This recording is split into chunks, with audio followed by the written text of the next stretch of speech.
मिलेगी all time मस्ती और मजे ओनली विद सोनी ये। करो सब्सक्राइब, कमेंट एंड लाइक।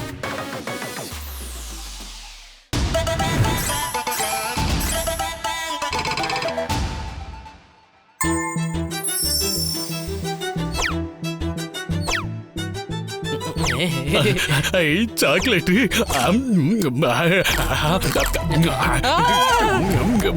இங்க சாக்லேட் வச்சிருந்தோமே, சரி மறந்துருப்போம் போல இருக்கு.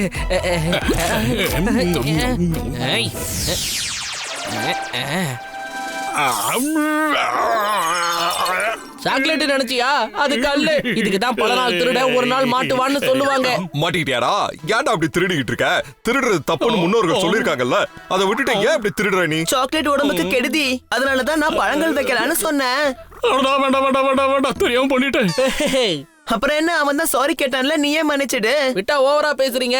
நான் சும்மா தான் கலாச்சேன், ஒண்ணும் பெருசா எடுத்துக்காதீங்க. எப்பயும் போல இருங்க. ஒரு நிமிஷம், ஓனரமா வர டைம் ஆயிடுச்சு, எல்லாத்தையும் எடுத்து வச்சிடலாம். இதோ பாரு ஜூஸ். வாவ், இது என்ன கனவா இல்ல நனவா? கனவெல்லாம் ஒண்ணு இல்ல மேடம், நனவுதான். உங்களுக்காக ஒரு நியூ இயர் பார்ட்டியை நாங்க அரேஞ்ச் பண்ணிருக்கோம். பாட்டெல்லாம் போட்டு நல்லா டான்ஸ் ஆட போறோம். வாங்க, நல்லா என்ஜாய் பண்ணலாம். இல்ல வேண்டாம் வேண்டாம், என்னால ஆட முடியாது. ஏன் மேடம், நீங்க தான் நல்லா டான்ஸ் ஆடுவீங்களே. அதுக்கு காரணம் என்னன்னா, நான் ரெசல்யூஷன் எடுத்திருக்கேன். உடம்ப ஃபிட்டா வச்சுக்கிறதுக்கு இனிமே பார்ட்டி பண்ண போறது இல்லன்னு ரெசல்யூஷன் எடுத்திருக்கேன். ரெசல்யூஷன் என்னன்னு தெரியல? ரெசல்யூஷனா? அப்படின்னா என்ன? அது ஒண்ணு இல்ல, ஒவ்வொரு வருஷமா ஆரம்பிக்கும் போது எல்லாரும் ஒரு முடிவு எடுப்பாங்க. ஜங்க் ஃபுட் சாப்பிடக்கூடாது, ஹெல்த்தியான ஃபுட் சாப்பிடணும், ஜிம்முக்கு போகணும், எக்ஸசைஸ் பண்ணணும், வெயிட்ட குறைக்கணும்னு. அது ரெசல்யூஷன். ஓ, இதான் ரெசல்யூஷன் கலாச்சாரமா? வீட்டை ரெடி பண்றதே பார்ட்டிக்காக தான். இப்ப அதுக்கும் அப்பா என்ன பண்றது? ஐடியா. அவங்க இல்லனா என்ன, நம்ம எல்லாரும் சேர்ந்து பார்ட்டி பண்ணுவோம். என்கிட்ட நல்ல கலெக்ஷன் சாங்ஸ் இருக்கு. வேண்டாம் வேண்டாம், பாட்டு போட்டு வைப் பண்ணா மேடம் காதுல விழுந்துரும். என்ன பண்ணலாம் இப்போ? எனக்கு ஒரு ஐடியா. என்னது? ஏன் ரெசல்யூஷன், நான் ஷெஃப் ஆக போறேன். அப்படின்னா நான் ஸ்டாண்ட் அப் காமெடி பண்ண போறேன். இது எப்படி இருக்கு? அப்படியா? இப்ப நான் என்ன பண்றது? என்ன பண்ணலாம்? இங்க ஒரு புக் இருக்கு, இத படிச்சு நான் பெரிய ஆளாக போறேன். திருப்பி வச்சு பாருடா, புரியும். இப்ப நான் என்ன பண்றது? ஆளாளுக்கு ரெசல்யூஷன் எடுத்துட்டாங்க, ஆனா நம்ம என்ன பண்றது? நான் சர்வர், இதோ பாருங்க, உங்களுக்கு சர்வ் பண்றேன். எல்லாருக்கும் உதவி செய்வேன். ரெசல்யூஷன் எடுக்கிறோம், சந்தோஷமா இருக்கிறோம். ஸ்டாண்ட் அப் காமெடி எப்பவும் சும்மா இருக்க கூடாது. ஒருத்தர் சுட்டாங்களா, சாவலியா, என் வயிற்றுக்குள்ள ரொம்ப பசி எடுக்கிற சவுண்ட்லாம் கேக்குது. பசி எடுக்குதா? அப்ப நமக்கு ஷெஃபா மாறணும்னு சொன்னானே, அவனை பாரு. Cooking cooking. ஏய், எப்படி போய் சமைச்சு எடுத்துட்டு வரேன்னு மட்டும் பாருங்க. ஒரு 5 நிமிஷம் வெயிட் பண்ணுங்க. பொரோட்டா போட்டு தள்ளிட வேண்டியதான்.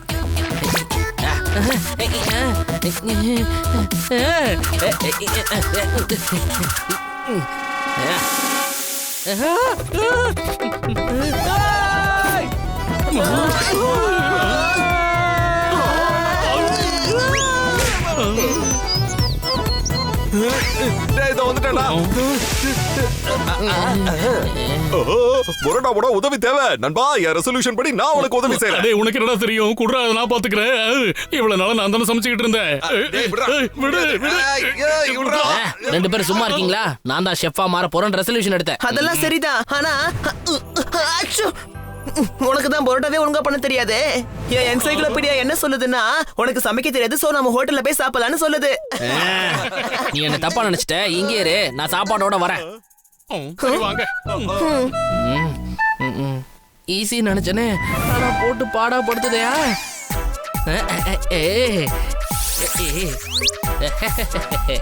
எப்படி? அவங்களுக்கு தேவை சாப்பாடு தானே, எதிரே ஒண்ணு வச்சு கொடுத்துருவோம். அட பசிக்குதுடா, டைம் அப்பாடுறா. 3 மணி நேரமா என்னடா பண்ற? இந்நேரம் வெளியே போயிருந்தா தியேட்டர்ல படமாவது பார்த்திருப்பேன். எப்படி என் ஜோக்கு செமையா இருக்குல்ல? செம ஜோக்கு இல்ல? பிடிக்கலையா? பரோட்டாக்கு நான் ஒரு காய்கறி சாம்பார் செய்ய போறேன்.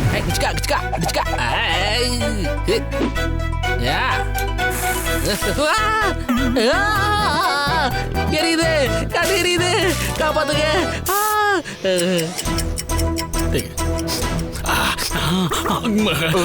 நல்ல வாசனை வருது. எடுத்துட்டு போறதே கஷ்டம் போலயே. சர்வீஸ் பண்ண இதோ நான் வந்துட்டேன். குடுறா என்கிட்ட. குடு. சொன்னா கேட்க மாட்டியா நீ? எல்லாம் கீழே விழுத இரு, நான் எடுத்துட்டு வந்து வைக்கிறேன். சாரி கொஞ்சம் எக்ஸ்ட்ரா டைம் ஆயிடுச்சு. ஆனா உங்களுக்காக நான் பரோட்டாவும் சாம்பாரும் ரெடி பண்ணிருக்கேன்.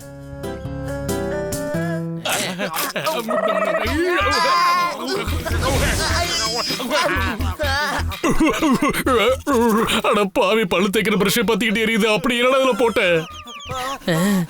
அடடா, எனக்கு ஒரு காமெடி ஞாபகம் வந்திருக்கு. கல்ல தூக்குனா பாரம், மிளகான்னா காரம். இது எப்படி இருக்கு? நான் படிப்பலையா இருக்கிறதுனால தான் அப்பவே சொன்னேன், வீட்டுல சமைக்க வேணா வெளியே ஹோட்டல்ல சாப்பிடலாம். நீ தான் கேட்கவே இல்ல. நான் என்ன போட்டேன்னு எனக்கு தெரியல. அங்க இருந்து எல்லாத்தையும் போட்டேன், அது மட்டும் தெரியும். பெரிய குக்குங்கிறதால நான் உனக்கு சொல்றேன், உருளைக்கிழங்கு எப்பயும் அவிச்சுதான் போடணும். அப்புறம் அவன்ல யாரும் பரோட்டா போட மாட்டாங்க, தவால தான்ப்பா போடுவாங்க, புரிஞ்சுக்க. கவலைப்படாத சிறுசு, உனக்கு இதானே முதல் நாள். ஒரு படிப்பாளியா நான் என்ன சொல்றேன்னா, முடியல, சாப்பாடுல காரம் தாங்க முடியல, காப்பாத்துக்க. தோசை ஊத்த தேவை மாவு, காரத்துல உனக்கு வரும் நோவு. எப்படி இருக்கு என்னோட ஜோக்கு? செமையா இருக்குல்ல? இது எப்படி இருக்கு? ஒண்ணும் பிரச்சனை இல்லையே, தண்ணி குடிச்சிட்டல. ஃபர்ஸ்ட் டைம்ங்கிறதுனால கொஞ்சம் சொதப்பிடுச்சு. நாளைக்கு சூப்பரா பண்ணிடலாம்.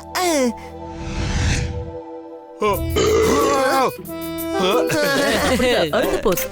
இன்னொன்னு கேமரா ஓகேவா ஆயிடுச்சு. ஒரு நிமிஷம் இரு. ஹேய், உனக்கு ஏதாவது ஹெல்ப் வேணுமா? வாயை மூடிட்டு இருந்தாலே எனக்கு பெரிய ஹெல்ப் தான். கிச்சன்ல வைக்கிறது ஜாடி, அப்பாவை கூப்பிடுவாங்க டாடி. நீ ஒரு கேடி. ஒரு லேடிய பார்த்து கேடின்னு சொல்ற? இல்ல, இது ஒரு ஜோக்குமா, ஜோக்கு. போட்டோ எடுத்தா கொடுப்பாங்க போஸ். நீ ஒரு லூசு. என்ன பார்த்தா லூசுன்னு சொல்ற? இதுக்கு மேல பேசினா உன் வாயை உடைச்சு கையில கொடுத்துருவேன், சரியா? ஒரு நிமிஷம் போகாதா, இரு. டேய், உன்கிட்ட எத்தனை தடவை தான் சொல்றது, ஜோக் சொல்லாதன்னு. கதவை திறக்க முடியலையே. ஹாய். அவருக்கு ஹெல்ப் வேணும் போல. இதோ நான் போறேன். ஹாய் சார், உங்களுக்கு ஹெல்ப் வேணும் இல்லையா? சாவி இதோ இருக்கு, நான் திறந்து தரேன். ரொம்ப நன்றிப்பா. பாய். திருடா. ஏய் நில்லு, என் காரை கொடு. உன்னால எப்படி இந்த டோரை திறக்க முடிஞ்சது? இதோ இங்க இருக்காருல, இவரால தான் இந்த டோரை திறக்க முடிஞ்சது. ஆமாங்க சார், ஒருத்தருக்கு ஹெல்ப் தேவைப்படும் போது ஹெல்ப் பண்றது தானே சார் நம்ம கடமையே. என்ன சொல்றீங்க? டேய் உதவாக்கார, அது என்னோட கார்ரா. ஒரு படிப்பாளியா என்ன நடந்துச்சு நான் உங்களுக்கு புரிய வைக்கிறேன். நீங்க சைக்கிள்ல போகும்போது சைக்கிள் பஞ்சர் ஆயிடுச்சு. அங்க ஒருத்தர் உங்களுக்கு பஞ்சர் போட்டு கொடுத்தாருன்னா அந்த சர்வீஸ்க்கு நீங்க காசு கொடுப்பீங்க. அந்த மாதிரி தான் சார் இது. நான் சொல்றேன் சார், நான் விளக்கமா சொல்றேன். சொன்னீங்களே சாரு, இப்ப போயிடுச்சு காரு. எனக்கு கிண்டல் பண்ற? இல்ல சார், நான் உங்களுக்கு கிண்டல் பண்ணல. இது ஒரு ட்ரெண்டிங் காமெடி சார், அதனால தான் சொன்னேன். நீங்க ரெண்டு பேரும் தானே காரை திருடுறதுக்கு உதவியா இருந்திருக்கீங்க. வாங்கடா ஸ்டேஷனுக்கு.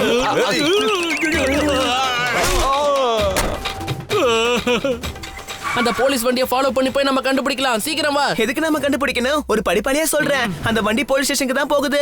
போலீஸ் ஸ்டேஷன் லெஃப்ட்ல போய் ரைட்ல போய் ஸ்ட்ரைட்டா எடுத்து போனோம்னா அங்க இருக்குல நம்ம பாண்டாசா ஸ்டேஷன், அங்கதான் வண்டி போயிட்டு இருக்கு. படிப்பாளிங்க நேரடியா பேச மாட்டாங்கன்னு காமிச்சிட்டல, தேவையில்லாம பேசாம சீக்கிரம் வா.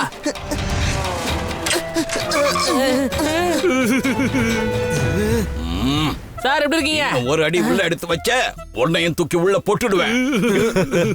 ஒரு படிப்பாளியா நான் உங்களை வார்ன் பண்றேன் சார்.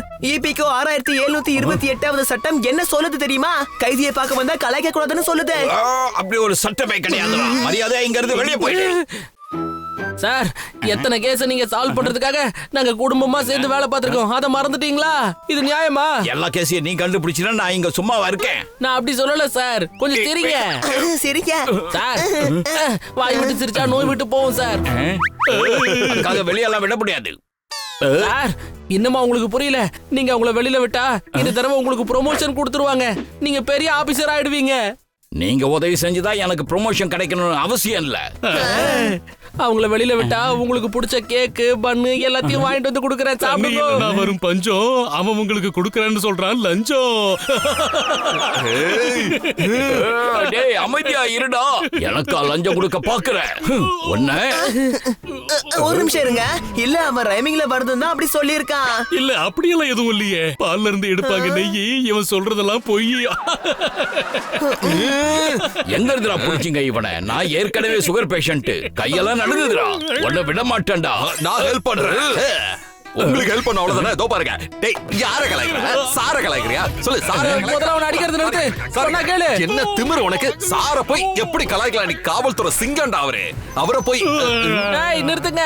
எல்லாத்துக்குமே காரணம் இந்த ரெசல்யூஷன் தான். என்ன ரெசல்யூஷன்? என்ன பேசிக்கிறீங்க நீங்க? எனக்கு சுத்தமா புரியல. அதாவது சார் ஒரு படிப்படியா நான் உங்ககிட்ட சொல்ல வர்றது என்னன்னா டூப்ளிகேட் தர்பூசணியை நாங்க உண்மை நினைச்சதுனால தான் இவ்வளவு பெரிய பிரச்சனையே.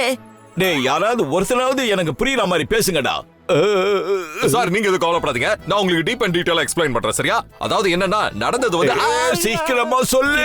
நான் சொல்றேன். ஆபீஸ்ல இருப்பாரு பாஸ், இன்ஸ்பெக்டர் ஆயிட்டாரு லூசு. தலைவலிக்குது. என்னையா லூசுன்னு சொன்னேன். இந்த 2 பேரையும் பிடிச்சு உள்ள போடு. சார் வேண்டாம் சார். பழசெல்லாம் மறந்துட்டீங்களா? உள்ள அனுப்புறதுக்கு முன்னாடி நான் சொல்றத கொஞ்சம் கேளுங்க சார். அதான் நல்லது. சொல்லு. சார் நாங்க ஒரு ரெசல்யூஷன் எடுத்திருந்தோம் எல்லாருக்கும் உதவி செய்யறதுன்னு. அந்த மாதிரி தான் இவன் யாருக்கோ ஒருத்தருக்கு ஹெல்ப் பண்ணா. அப்படிதான் அந்த சம்பவம் ஆயிருக்கு. இவன் ஸ்டாண்ட் அப் காமெடி நாகரன்னு சொன்னா அதுக்கு தான் காமெடி பண்ணிருக்கா. பார்த்தா அதுவும் பெருசா ஆயிடுச்சு. அவங்க கோச்சுக்கிட்டாங்க. அப்ப என்ன கிண்டல் பண்ணானே அதுக்கு காரணம்? எல்லாமே ரெசல்யூஷன் தான். ஜோக் சொல்றன்ற பேர்ல என்ன சொல்றனே தெரியாம உங்களை கலாச்சிக்கிட்டு இருந்திருக்கா. அதுக்கு தான் நீங்க டென்ஷன் ஆயிட்டீங்க. உண்மையை அறியலன்னா நீங்க ஒரு கழுதைக்கு சமானம். என்னையா நீ கழுதன்னு சொல்ற? சார் நான் எக்ஸாம்பிள் சொல்ல வந்தேன் சார். எல்லாமே சொதப்பிக்கிட்டு இருக்கு. சார் அந்த கார் திருடனா புடிச்சிட்டேன். வந்து உண்மையை சொல்லுங்க சார். அப்பதான் அவங்கள விடுவாரு. திருடன் கிடைச்சிட்டான்ல. இப்ப பாரு அவனை எப்படி வெளுத்து வாங்குறேன்னு. அது வரைக்கும் நீங்க செல்லுக்குள்ளதான் இருக்கணும். புரிஞ்சுதா? ஒரு பயலை வெளியே அனுப்பாதீங்க. சாரி சார் நான் தெரியாம ஹெல்ப் பண்ணிட்டேன் சார். இனிமே நான் அப்படி பண்ண மாட்டேன் சார். சத்தியம் சார். Please sir.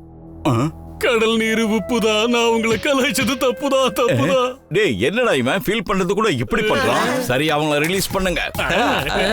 உண்மை தெரிஞ்சு எங்களால வெளியில விட்டதுக்கு உங்களுக்கு தான் தேங்க்ஸ் சொல்லணும். இந்த உதவியை எப்பவும் மறக்கவே மாட்டோம் சார். சொன்ன மாதிரியே உங்களுக்கு அவார்டுக்கு பேசி வைக்கிறோம். அவார்டு மட்டும் இல்ல ஒரு படிப்படியா நான் உங்களுக்கு பாராட்டு விழாவே நடத்துறேன். ரெசல்யூஷன்ங்கிற பேர்ல வராததை எடுத்து நாங்க தொக்கா மாட்டிக்கிட்டோம். இனிமேல் எங்களுக்கு வரக்கூடிய ரெசல்யூஷனை கண்டிப்பா எடுப்போம். சரியா நண்பா?